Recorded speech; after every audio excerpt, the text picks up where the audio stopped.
In June 2024, a shocking crime at South Calcutta Law College shattered the trust students place in their institutions. A young woman was allegedly assaulted within the very walls meant to protect her, exposing deep vulnerabilities in even our most respected colleges. This case isn't just another headline. It's a wake-up call about campus safety, institutional accountability, and the culture that allows such violence. We'll break down what happened, how authorities and the college responded, and why this case has become a catalyst for change. The incident has sparked urgent conversations about safety protocols and legislative reforms in West Bengal. Let's examine how this tragedy is driving the fight for justice and safer campuses for all.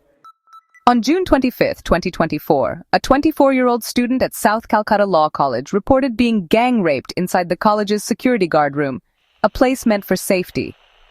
The accused included 2 senior students, an alumnus, and shockingly, the college's own security guard. Their connection to the college intensified the sense of betrayal and fear among students.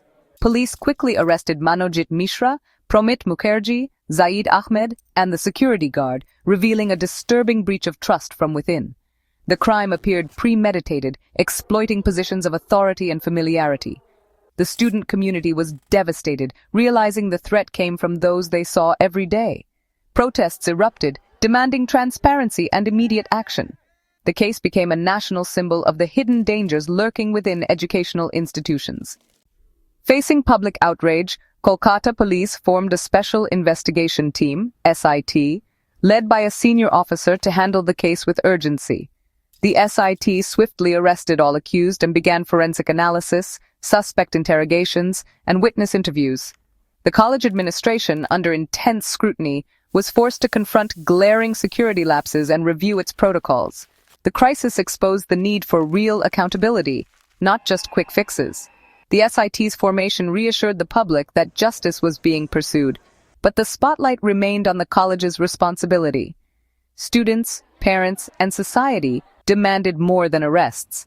They wanted a fundamental shift in campus safety culture. The investigation marked the beginning of a deeper reckoning for the institution. The SIT uncovered that Manojit Mishra, one of the accused, had a violent criminal history known to the college. Despite a 2013 case involving serious violence, Mishra was readmitted in 2017 after his earlier expulsion. This decision exposed a catastrophic lapse in judgment and a disregard for student safety. The revelation fueled public anger, highlighting the college's failure to act on clear warning signs. The case became a lesson in the dangers of ignoring red flags and prioritizing reputation over safety. Institutions everywhere were forced to reconsider their policies on students with criminal records. The campus simmered with discontent. Outraged by the administration's perceived failures to adequately address safety concerns, a palpable sense of frustration hung in the air. Students felt their voices were not being heard, their concerns dismissed. Students, feeling increasingly vulnerable and ignored, took matters into their own hands. They recognized that waiting for the slow wheels of bureaucracy to turn was no longer an option. A proactive approach was needed, driven by their own determination to create a safer environment. The students' union at Jogesh Chandra Chaudhuri Law College, acting as a unified voice for the student body, issued a notice barring alumni from campus, a bold and decisive move intended to send a clear message. This ban extended for 5 years post-graduation, except in rare pre-approved cases, a measure designed to provide an immediate sense of security and control. This direct response, bypassing the usual channels, closed a security loophole that had been glaringly apparent. The urgency was heightened, as one accused in a recent incident was identified as an alumnus, highlighting the potential risks associated with unrestricted access. Students, fueled by a sense of responsibility and a desire for immediate action, refused to passively wait for administrative action. Instead, they took the initiative, implementing immediate changes to protect themselves and their peers, demonstrating a remarkable level of self-reliance and community spirit. Their proactive initiatives sparked wider debates, igniting conversations that extended far beyond the immediate issue. These discussions centered around campus access protocols and overall safety measures across various institutions, prompting a re-evaluation of security standards. The move was not just a practical solution, It was a powerful assertion of student agency, a declaration that they were not merely passive recipients of policy. It was a demand for a complete overhaul of campus safety culture, a shift from reactive measures to proactive prevention. Students called for transparency in administrative decision-making, accountability for past shortcomings, and a renewed, unwavering commitment to their well-being, ensuring that their safety was prioritized above all else. Their collective action, born out of frustration and a shared desire for safety, became a driving force for systemic reform, pushing the administration to re-evaluate its priorities and implement meaningful changes. The message was clear. Student safety could no longer be compromised, and their voices would continue to be heard until lasting change was achieved. The Law College case, a chilling reminder of the vulnerabilities within our society, sent shockwaves through the community. It highlighted the urgent need for systemic change and a re-evaluation of existing legal frameworks. The incident served as a catalyst, igniting a firestorm of public debate and demanding immediate action from those in power. This was tragically followed by another brutal crime at R.G. Carr Medical College, further intensifying the sense of fear and insecurity among the populace. This second incident, occurring so soon after the first, amplified the public's demand for justice and accountability. It became clear that these were not isolated incidents, but rather symptoms of a deeper societal malaise. The back-to-back incidents ignited statewide outrage in West Bengal. People from all walks of life united in their condemnation of the violence and their demand for safer communities. The collective anger and frustration reached a boiling point, forcing authorities to confront the severity of the situation. Public protests and relentless media pressure ultimately forced the government to act decisively.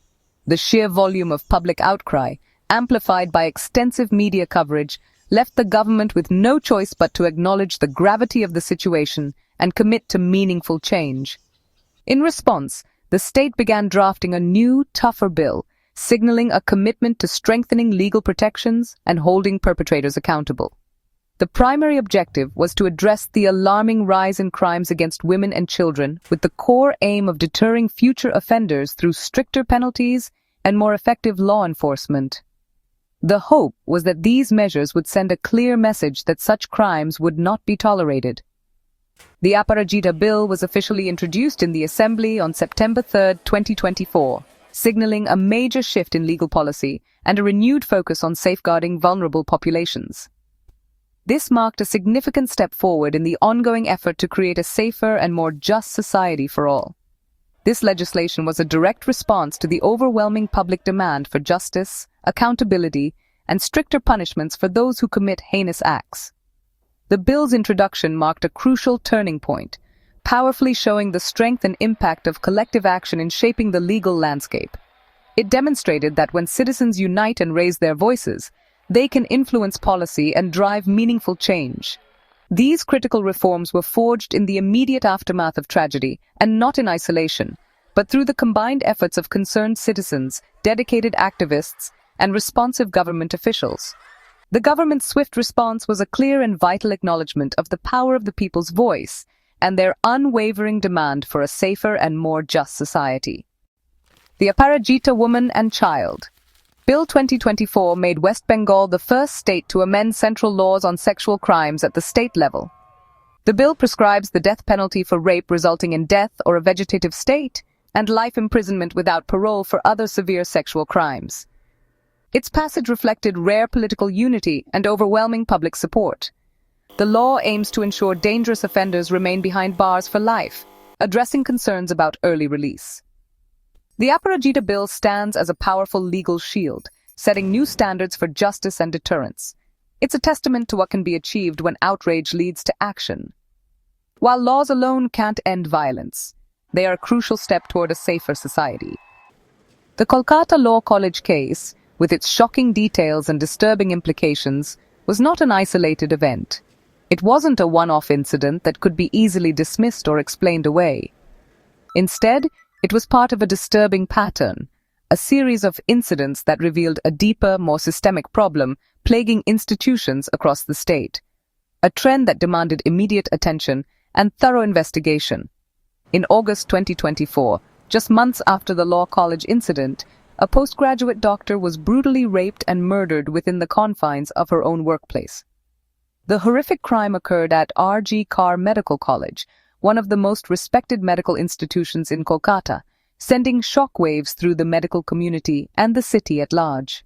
This incident further shook public trust, eroding the sense of safety and security that people expect from institutions dedicated to healing and care. The public demanded answers and accountability.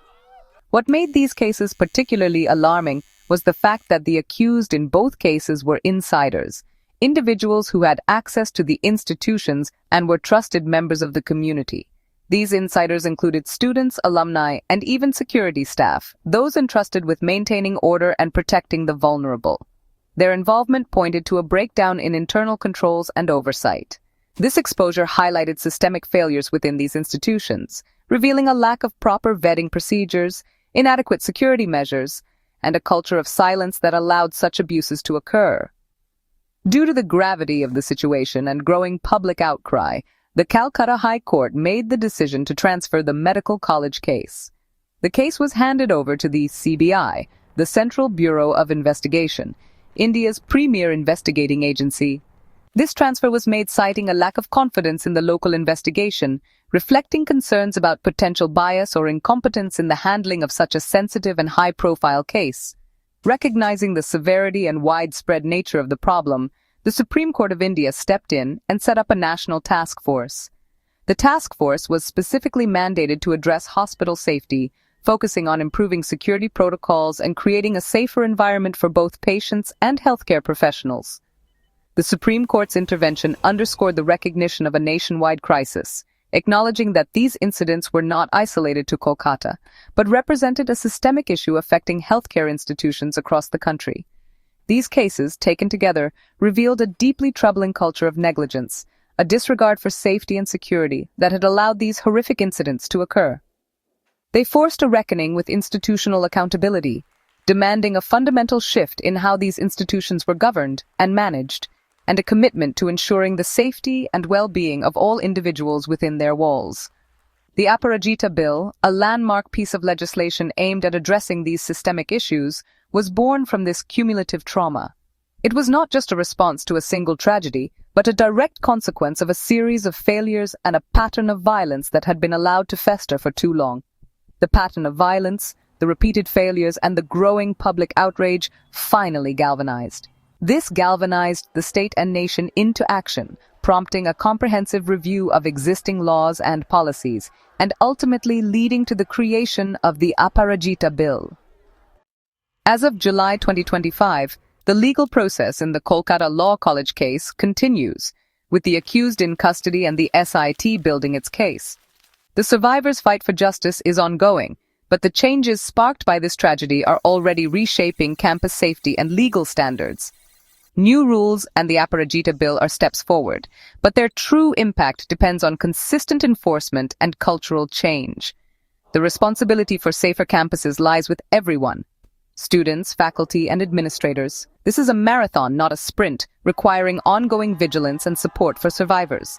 Let's ensure the legacy of this dark chapter is lasting, meaningful change. Thank you for watching. Subscribe to Mojo Story for more in-depth reports.